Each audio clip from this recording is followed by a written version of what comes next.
यदि तुम सपने में कोई प्रेत देखते हो तो समझ लो कि कोई प्रेत तुम्हारे आसपास है। कभी कभी वो प्रेत अपनी उपस्थिति का जबरदस्त एहसास कराने के लिए तुम्हें सपने में ही चोट पहुंचाते हैं, और वो चोट तुम्हें वास्तविक रूप से कई दिन तक परेशान भी कर सकती है। क्या बकवास सुन रहे हो तुम? ये वीडियो चैनल दिन रात यही सब बकवास करते रहते हैं। कुछ अच्छी बातें भी देख लिया करो, अदिति ने सिड को समझाते हुए कहा। सही कह रही हो अदिति, ये सब बकवास सुनने से दिमाग में कई किस्म के भ्रम पल जाते हैं। सिड ने वीडियो चैनल को बंद करते हुए कहा। सुनो, 4 दिन के लिए मम्मी के घर जाना है, तुम खाने का कैसे करोगे? कुछ घर से ही भिजवा दिया करूं, या तुम खाना खाने घर ही आ जाया करोगे? अदिति ने सिड से पूछा। अरे यार, मेरे खाने की चिंता तुम मत करो, कुछ न कुछ हो जाएगा। कभी तुम्हारे घर, कभी स्विग्गी जिंदाबाद, सिड ने जवाब दिया। ठीक है, मैं तुम्हारा खाना तैयार रखा करूंगी, आकर खा लेना या पैक करा कर ले आया करना, अदिति बोली। 4 दिन की ही तो बात है, तुम चिंता मत करो, सब मैनेज हो जाएगा, सिड बोला।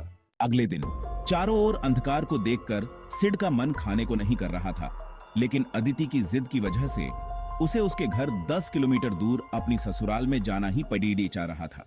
क्या मुसीबत है, कैसा बेवकूफ हूं मैं भी। शाम को ही खाना खाने निकल जाता तो अच्छा था, अब इतनी रात में घर से निकलना एक बेवकूफी ही थी। सिड ड्राइव करते हुए बढ़ा रहा था। सदियों का सीजन होने की वजह से मेन रोड लगभग जाम थी।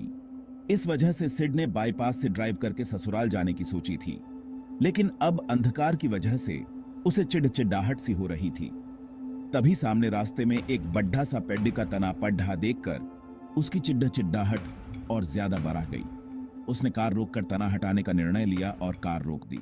तना काफी भारी था। जैसे ही उसने वो तना उठाया, सामने काले कपड़े पहने अंधेरे में अंधेरे का हिस्सा बना वो हैवान उसके सामने आ गया। उसका डीलडोल देखकर सिड थोड़ा घबरा गया और पीछे हटा। वो इंसान या हैवान जो भी था, उसने आगे बराज कर सिड को पकड़ लेना चाहा। सिड को कुछ नहीं सूझा, कार तक पहुंचना संभव नहीं था, इसलिए वो विपरीत दिशा में दौड़ी पड़ी है।